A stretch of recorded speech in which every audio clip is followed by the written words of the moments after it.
I saw in the season brochure that Milwaukee Repertory Theater was doing Laurel and Hardy at the Stacker Cabaret to open their season. And I thought, a two-man show, how easy is this? Let's go see how easy it isn't, okay? Come on.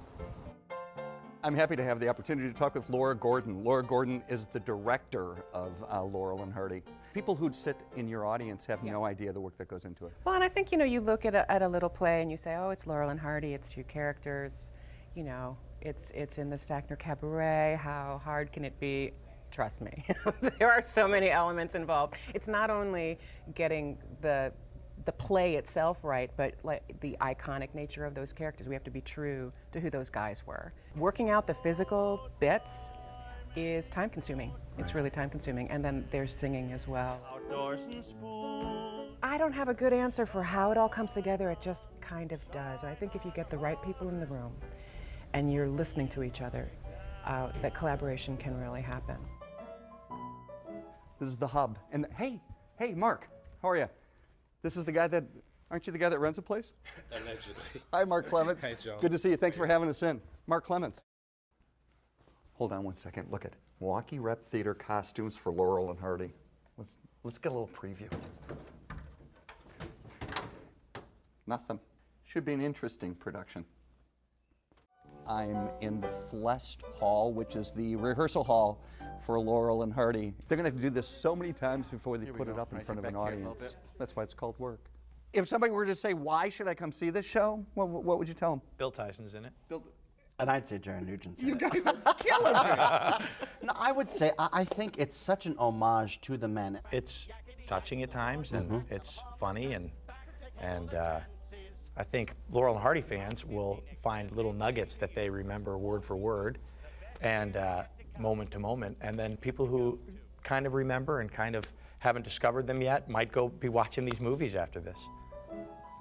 It's a really charming look at these two men's lives, and it's very funny, and it's got some great music in it. And it's the American premiere of the show, which I think is really an important thing. The first time it's being produced in our country, so, I'm sure people from all over the United States are flocking to see it. No, but I mean, it really is. It's delightful to, to have this piece here. There's an awful lot of local talent in Milwaukee. I think there's an amazing amount of local talent in Milwaukee. And I think it's just kind of a tribute to that you could find the cast and the director and many of the designers for the show locally. And I think that just speaks volumes about what we have here in Milwaukee. And it's a musical as well. It is, I'd say it's a play with music, but there's quite a bit of music. And it's lovely music of the period when they were doing their pieces. And many are direct songs that they did in their films.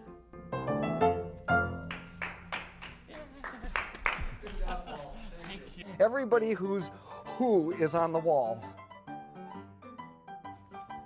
Hello. Hey, excuse me. Aren't you one of the bosses? Absolutely. Dawn Helsing-Walters, Managing Director, Milwaukee Rep. Good to see you. Good to see you. We'll see you again. Yeah. She's one of the bosses. I'm pretty. We are in the costume stock in the 5th floor in the Milwaukee Rep. And we're here talking with Rachel Laritz, who is the costumer for Laurel and Hardy.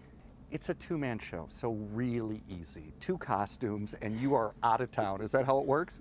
I wish. We have a bunch of classic looks for the 2 of them, but then they also each play multiple characters. So there's a bunch of different hats or accessories that we've added for each of those characters. I mean, it's weeks of research and preparing and shopping and getting ready for it. Laurel or Hardy? It's up to you. We've made our way to the 3rd floor. We're here at the prop shop with Jim Guy, who is the prop master. Actually, you would think that with only 2 people in the play, there would be less stuff to handle, but that's a lie. Because they play multiple characters and they cover 30, 40 years in the course of the play, there's a lot of stuff in this play, actually, between 100 and 140, 150 individual objects that do a lot of different jobs. Some things even double still. This is the model for Laurel and Hardy. I love this chair. Want to pull up a chair? Come on. Have a seat, little guy. We are now on the 1st floor. I'm here with Jim Medved, who is the charge scenic artist here at the Milwaukee Rep. We're in the paint shop. Is that what we call this? Yes, Yeah? the land of dust. The Land of Dust. Tell us the process of putting Laurel and Hardy up. Well, generally what happens on any show is the show begins with a set of drawings that the scene designer generates. From those drawings, the carpenters build the scenery, then it comes over here and we paint it. With this particular show, Laurel and Hardy, this was a show that we had the most information about very early in our season when we first started. So this show's been done now for about 4.5 or 5 weeks. We're behind the scenes, backstage of the Stackner Cabaret. All of the elements that we talked about, props, costumes, sets, have to come together where this scene will be Laurel and Hardy. Here's the directions. Drive to downtown Milwaukee, find your way to the corner of Water and Kilbourne.